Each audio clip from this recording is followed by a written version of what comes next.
प्रेम की दीवाना लड़का रात के 11 साढ़े 11 बजे दौड़त दौड़त दिस का सपना देखत है सो मोर बेटा बड़े बाढ़ दे बिहाव करबो कमही नाती यही मैं खिलात रहूं कौन जनी कतका सुनारा सपना देखत रही से लड़का दौड़त दौड़त गिस निकालिस चाकू बिछवा जब डोकरी छाती मारिस ना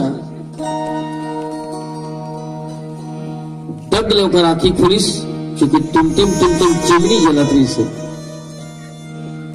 देखिस तो मोरे बेटा मुहिल चाकू मारा था कुछ नहीं की डोकरी कोई दूसरा कर तू मारतीस बेटा तो मैं चिल्लाते हो रे बेटा मोल बचा कोई मारा थे पर जब ती मोल मारा था